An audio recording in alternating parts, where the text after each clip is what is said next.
Chapter 115. Shut Up and Do the Impossible, Part 2. Something like a fugue state had come over Harry's mind. The absolute state had partially worn off him, partially stayed with him. Elements of his mind were numb, maybe deliberately numbed by some part that was smart enough to predict what would happen otherwise. What he had just done. The thought was shut off, making space for an awareness of other things. Harry was standing in the middle of a haphazard graveyard, tombstones scattered without order. By moonlight and starlight it could be seen that black robes littered the ground, surrounded by textures that didn't match the surrounding graveyard earth. Wetness, tinged red in the moonlight. Some heads had come loose from the surrounding hoods of the robes, revealing hair that was long or short, dark or bright, which was all that could be seen beneath the moon. The silver masks stayed on, making all the hair originate in skulls instead of human faces. The thought was shut off, making space for awareness of other things. A girl in a red-trimmed Hogwarts uniform slept upon an altar. Near the altar, Harry's things lay in a heap. Upon the ground lay a too-tall, pale man of inhuman face, blood pouring from the stumps of his wrists. "As soon as the Dark Lord Voldemort awakens, he will destroy everything you love. Dumbledore is no longer there to stop him. He cannot be imprisoned, for he can abandon his body at any time. He cannot be killed permanently, not without destroying more than 100 Horcruxes, one of which is the Pioneer plaque. Materials: 1 wand. You're allowed to point it and speak this time.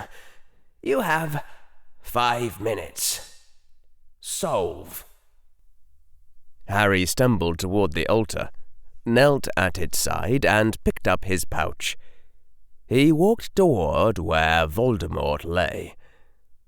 The sense of apprehension had diminished after Voldemort had been hexed unconscious. Now, as Harry approached, it rose to a terrifying height, flaring also into pain in his skull. Harry ignored the inner shriek.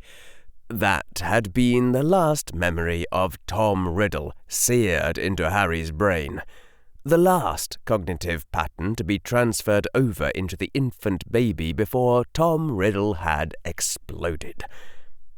A sense of mounting horror and dismay associated with the resonance that had spun out of control. Harry knew the meaning of it now, that sense of apprehension, and that made it easier to disregard. He had guessed that the effect of the resonance mostly hit the caster with power proportional to the caster's power, and the bet had paid off. Harry looked upon Voldemort's body and breathed deeply through his mouth, because coppery smells Harry was not thinking about were coming in through his nose.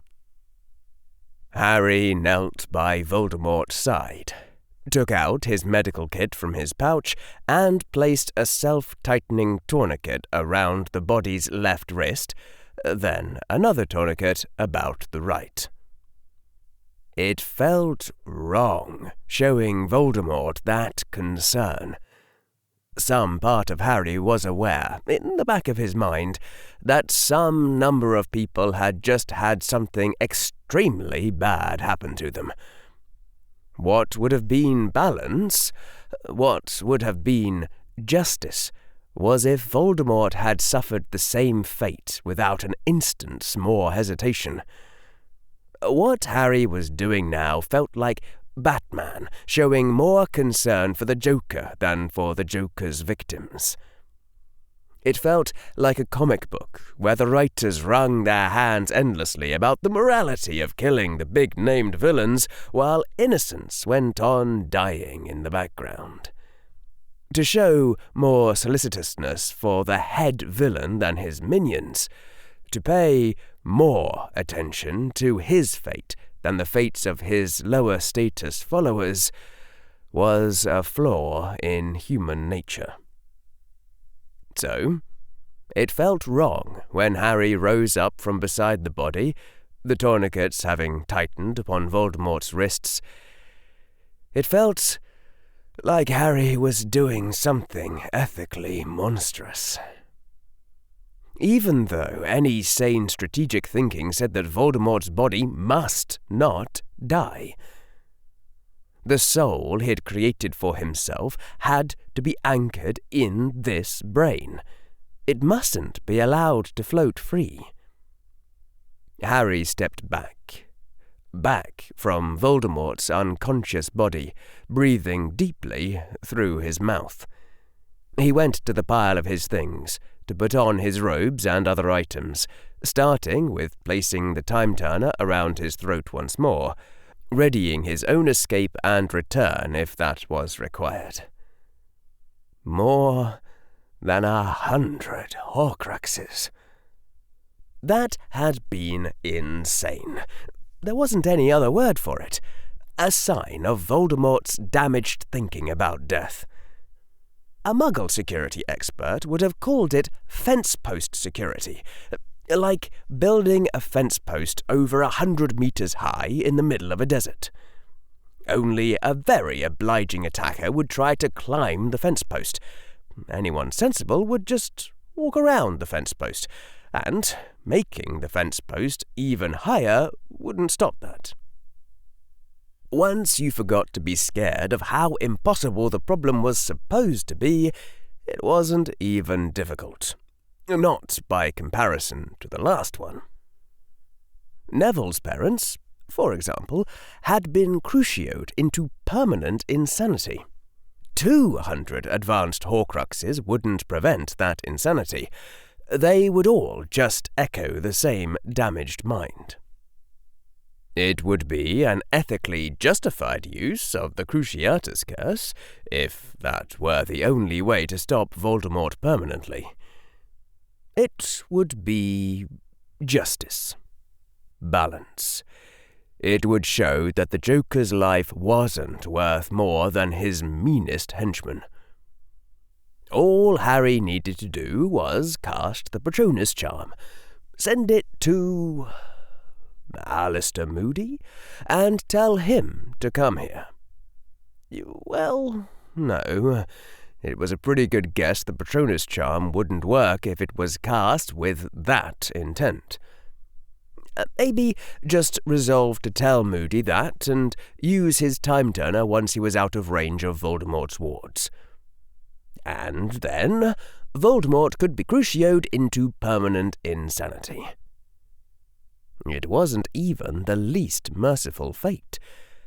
That would have been throwing Voldemort's wand into the pit at Azkaban, if the wand stayed connected to Voldemort's life and magic no matter where his ghost tried to flee. Harry turned to face where Voldemort lay. He walked forward and continued to control his breathing, ignoring the burning feeling in his throat. Some part of him knew that Voldemort was also Professor Quirrell, even though his body now was different. Even though the shift of personality had been perfect, and that meant that Professor Quirrell had been just another mask. Though Voldemort hadn't planned to kill Harry painfully, hadn't thought to strike Harry with his follower's Cruciatus when Harry was being annoying before. That meant something when your opponent was Voldemort. Maybe he had had some remaining shred of fellow feeling for the other Tom Riddle after all. It would be wrong to take that into account, wouldn't it? Harry looked back up at the stars. Here, below the atmosphere, the stars twinkled.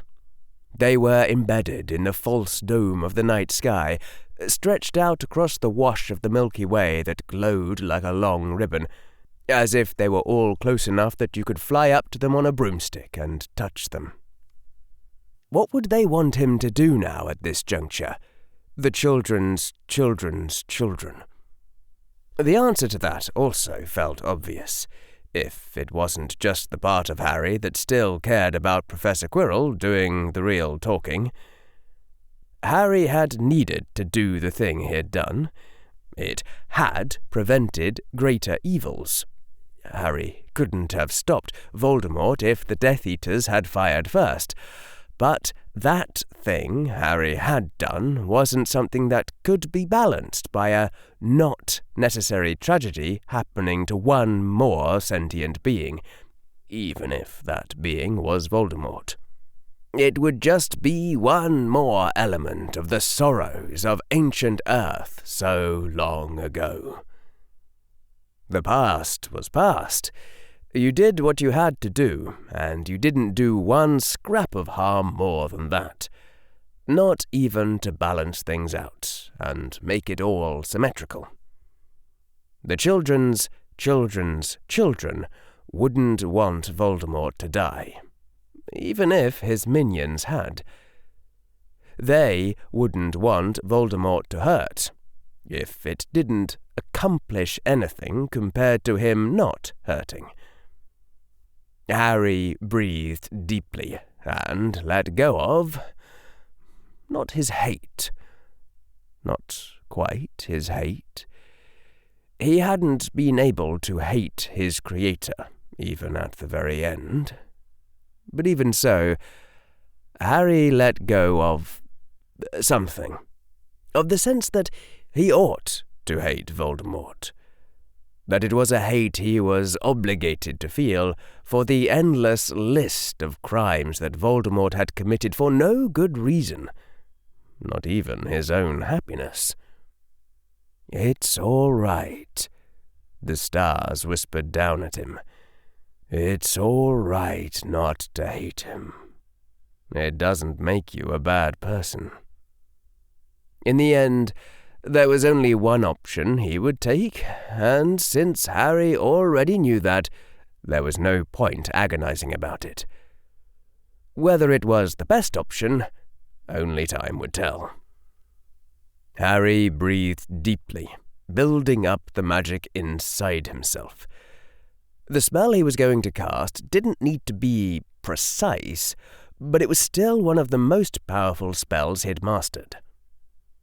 Harry thought again of how unjust it was that Voldemort could not die with his followers, felt the slight trace of coldness in his blood that came with thoughts of ruthlessness.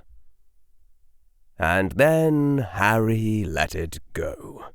Let it all drain away beneath the starlight, because his dark side had never been anything except an inherent pattern of cognition, just one more bad habit of thinking to break. Instead, Harry looked at Hermione's breathing form atop the altar and let the tears finally start from his eyes. What would become of Hermione now? What path she would choose after this, Harry couldn't guess, but she would be there to have a choice.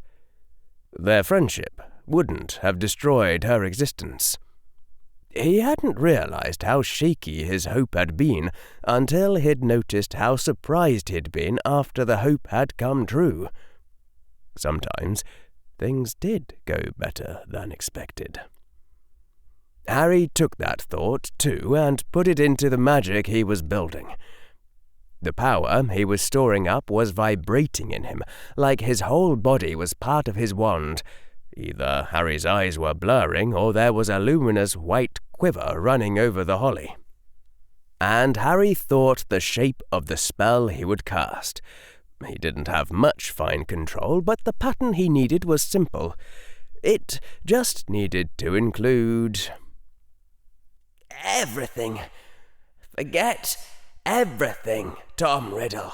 Professor Quirrell, forget your whole life. Forget your entire episodic memory. Forget the disappointment and the bitterness and the wrong decisions. Forget Voldemort. And at the last moment before Harry cast the spell, he had one final thought. A note of grace. But if you ever had any truly happy memories, not hurting people or laughing at their pain, but the warm feeling of helping someone or being helped, there won't be many. Maybe just when you were a child.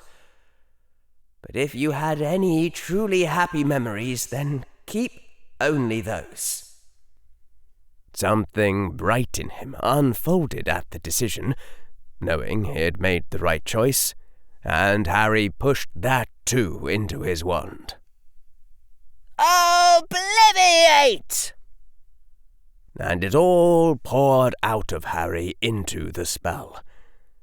Harry fell over on his side, dropping his wand, gritted screams coming from his throat, his hands going helplessly to his scar, even as the sudden blast of pain in his head began to fade. Only dimly did his eyes see that the air was filled with glowing snowflakes, drifting motes of silver light like tiny specks of Patronus charm. Only a moment the silver light lasted, and then it was gone. Professor Quirrell was gone. Nothing left but a remnant. And that spirit, what remained of it, wouldn't be so different now from Harry's own. The prophecy was complete. They had each remade the other in their own image. Harry started sobbing then, from where he was curled up in the dirt. He cried for a while, and then, eventually, Harry staggered to his feet and picked up his wand again, because this day's work wasn't quite done. Harry laid his wand directly on Voldemort's wrist stump. It made his scar throb with an ongoing pain, but neither of them exploded. And Harry began a transfiguration. Slowly, though faster than Harry had been able to transfigure Hermione's body last time, the stunned form of the Snake Man changed, reshaped itself. As the transfiguration progressed, especially as the Snake Man's head began to turn glassy and shrunken, the pain in Harry's scar faded. It would be a spell to maintain whether Harry was waking or sleeping, and later, when Harry was older and more powerful, and maybe had some help, he would untransfigure the mind-wiped Tom Riddle and heal his body with the power of the stone. After future Harry had figured out what to do with an almost completely amnesiac wizard who still had some bad habits of thought and some highly negative emotional patterns. A dark side, as 'twere, plus a great deal of declarative and procedural knowledge about powerful magic. Harry had tried his best not to obliviate that part because he might need it someday. And meanwhile, just like magic hadn't defined a transfigured unicorn as dead for purposes of setting off wards, Voldemort's Horcruxes wouldn't define a transfigured Voldemort as dead and try to bring him back. That was the hope, anyway. Harry's scar twinged one last time when the steel ring went on his pinky finger, holding the tiny green emerald in contact with his skin. Then his scar subsided and did not hurt again. An up-thrust rock served Harry for a chair when he staggered over it and sat down motionless, resting after a fashion, shoving back the exhaustion that threatened the corners of his mind. It was not done. There was more to do. Harry took another deep breath, still inhaling through his mouth, said, "Lumos," and looked around the graveyard. Black robes and severed skull masks surrounded by pools of blood.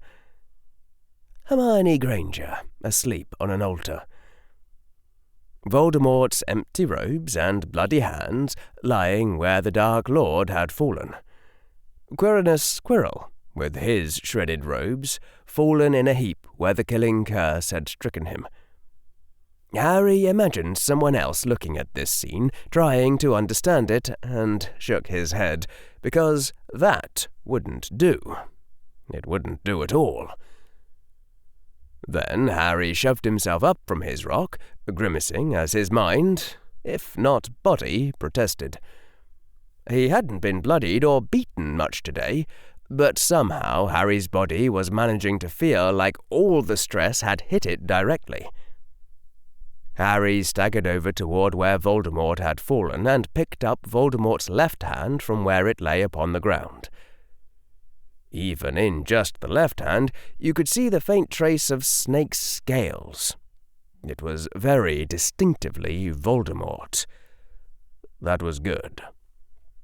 Harry went on to the altar where the sleeping Hermione lay, and gently placed the detached hand around Hermione's neck, carefully moving the fingers to clutch at her throat. It was hard to do. Hermione seemed so peaceful and innocent when she was sleeping, and Voldemort's severed hand seemed so ugly. Harry bluntly overrode whatever part of his mind was thinking that, since it made no sense in context. A few weak severing charms served to mess up the almost perfectly fine cut the nanofibers had made, which was critical. It would not do to have the hand stump look like the neck stumps. The multiple diffindos scattered small bits of Voldemort wrist all over Hermione's shirt, which, Harry had to remind himself, was also part of the plan. Harry repeated this with the right hand, arranging it symmetrically with the left. Harry used Inflammare to singe Voldemort's robes where they lay, and then arranged the singed clothing around Hermione.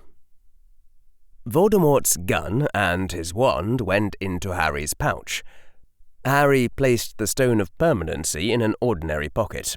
He wasn't sure what the stone might do to his pouch. The heap of things from inside Quirrell's robe, also near the altar, yielded the wand that the defense professor had used when he was being Quirrell. Harry went to where Quirrell lay and straightened out the body as best he could, and put Quirrell's wand into his hand. Tears predictably came to Harry's eyes, and Harry wiped them away on his sleeve. Harry took another deep breath, still inhaling through his mouth, said, "Lumos," again, and once more looked around the graveyard. Black robes, severed skull masks, and Hermione Granger lying on an altar with Voldemort's severed hands clutched around her throat, and Voldemort's singed clothing scattered around her. Quirinus Quirrell lay dead with his clothes torn and shredded, his wand in his right hand. That would do. There remained the problem of calling attention to it. Harry was very nearly out of magic at this point, but he still had enough left to transfigure a leaf into the deflated form of a 3-meter weather balloon. Harry's pouch produced a bottle of oxyacetylene and a stick of dynamite and a spool of fuse cord. Be prepared, that's the Boy Scouts' marching song. Be prepared for a life that includes mountain trolls and who knows what else. Harry inflated the weather balloon with the oxyacetylene. That would produce a very sharp overpressure when it detonated, maybe as loud as a sonic boom. He attached the stick of dynamite. It was overkill for detonation, but it would do. He attached a 60-second fuse to the stick of dynamite, but did not light it yet. Harry put on his cloak of invisibility that had been among the piles by the sacrificial altar. He obtained his broomstick from his pouch and mounted it. Harry cast a quieting charm around Hermione Granger. It wouldn't stop all the noise, not even close. It wasn't like she'd be permanently hurt if her eardrums burst, but it still seemed polite. And then, that was it. The quieting charm had done it. Harry was drained of magic for at least the next hour. Harry mounted the broomstick, slowly rising into the air, lifting the weather balloon filled with oxyacetylene with him. The castle Hogwarts came into view, distantly gleaming in the moonlight a few kilometers away as Harry rose above the trees. And Harry did his best to figure the distance and the angle as it would be seen from Hogwarts. When he had risen high above the forest, Harry used a lighter to ignite the fuse on the dynamite attached to the weather balloon full of oxyacetylene. Then Harry spun the broomstick and darted away, though not directly toward the castle. That might take him too close to the route past Harry and Professor Quirrell had traversed. It wouldn't do to have the Professor sense another Harry. Harry felt a leaden stab of sadness, and refused it. 31 1,000, 32 1,000, 33 1,000. When Harry reached 40, not wanting to take chances with his own eardrums, he glanced at his wristwatch, noting the exact time, and spun his time turner once.